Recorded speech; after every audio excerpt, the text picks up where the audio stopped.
حضور نے ارشاد فرمایا آیات المنافق ثلاث، منافق کی علامتیں تین ہیں۔ جس شخص کے اندر یہ علامات ہوں تو وہ اس نیت سے سنیں کہ آج ابھی اسی وقت میں یہ مصمم عزم کرتا ہوں کہ اپنے سے کھرچ دوں گا ان چیزوں کو، اور اپنے من کو، اپنے اندر کو، اپنے باطن کو ان غلاظتوں سے پاک کروں گا۔ اور عملی موضوعات پہ بات کرنے کا میرا مقصود بھی یہی ہوتا ہے کہ ہماری زندگی میں سب سے پہلے اپنی زندگی میں اور پھر میرے ملنے والوں کی زندگی کے اندر عملی طور پہ تبدیلی پیدا ہو۔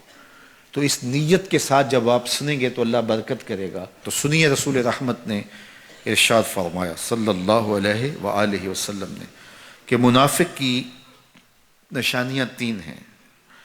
ان میں سے ایک اذا حدث کذب، جب وہ بولتا ہے تو جھوٹ بولتا ہے۔ یہ منافق کی علامتوں میں سے ایک علامت ہے کہ اس کی زبان جھوٹ کی عادی ہوتی ہے۔ زندگی میں جھوٹ سے اپنے آپ کو بچائیں، یہ زہر قاتل ہے، اندر اجاڑ دیتا ہے، آپ کا معاشرے سے اعتبار ختم کر دیتا ہے اور آپ کی رسوائی کا سبب ہے۔ دوسرا ارشاد فرمایا وَإِذَا وَعَدَ أَخْلَفَ، جب وہ وعدہ کرتا ہے تو وعدہ خلافی کرتا ہے۔ یہ منافق کی علامت ہے کہ وہ وعدہ پورا نہیں کرتا۔ میرے حضور کسی سے وعدہ کرتے ہیں کہ تیرے آنے تک یہاں کھڑا ہوں، اور وہ جا کے بھول جاتا ہے۔ میرے حضور 3 دن کھڑے رہتے ہیں، 3 دن کے بعد اچانک وہاں سے گزرا، دیکھا تو حضور کھڑے ہیں۔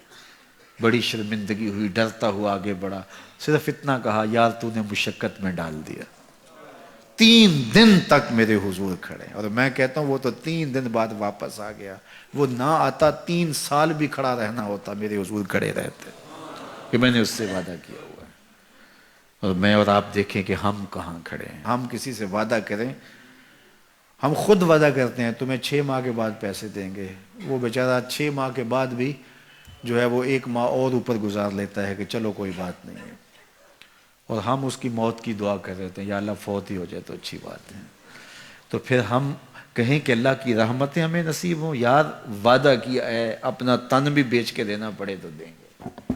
جو وعدہ کیا ہے جہاں کھڑے ہوئے ہیں وہاں کھڑے رہیں گے، چاہے اس کی کتنی بھی اذیت ہمیں کیوں نہ سہنی پڑے۔ جب وعدہ کیا ہے تو پھر اس کو پورا کرو۔ تیسری بات میرے حضور نے ارشاد فرمائی وَإِذَا تُؤْمِنَ خَانَ، جب اس کے پاس امانت رکھی جائے تو خیانت کرے۔ اس کے پاس پیسے رکھے جائیں، دولت رکھی جائے، کوئی زمین اس کے نام کوئی کر دے کسی وجہ سے، کوئی اور اس کے پاس امانت رکھ دے تو وہ اس میں خیانت نہ کرے، بلکہ آپ کے پاس کوئی بات امانت رکھی جائے تو اس کو بھی جو ہے وہ لوگوں تک نشر نہ کرے۔ تمہارے کان میں اگر کوئی بات کرے تو وہ امانت ہے، جب وہ بات کر رہا ہو تو دائیں بائیں دیکھ رہا ہو، تو پھر اس کا مطلب یہ ہے کہ وہ یہ چاہ رہا ہے کہ یہ بات کوئی اور نہ سنے، تو پھر صاحب امانت کو چاہیے کہ کوئی اور نہ سنے۔ یہ امانت ہے اور اس امانت کو پورا کیا جائے۔ اور چوتھی علامت یہ ارشاد فرمائی منافق جب کسی سے لڑ پڑتا ہے تو گالیاں دیتا ہے۔ ہمارے دین نے ہمیں گالی دینے سے روکا ہے۔ اپنی زبان کی پاکیزگی اور اپنی زبان کی طہارت کا سامان کیجیے۔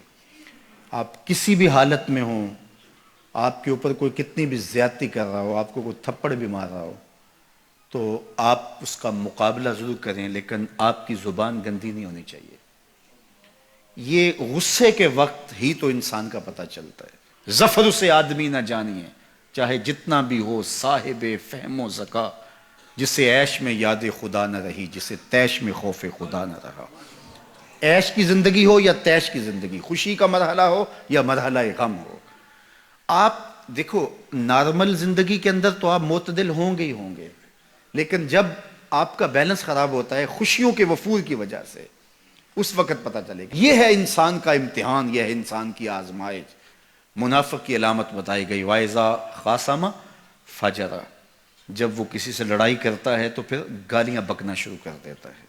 یہ منافقوں کی علامات میں سے ایک علامت ہے، جب وہ لڑتا ہے تو گالیاں بکتا ہے، جھوٹ بولتا ہے، امانت میں خیانت کرتا ہے، اور عہد کرے تو اس کی پاسبانی نہیں کرتا۔ اللہ ہمیں عہد کی پاسبانی کی توفیق دے۔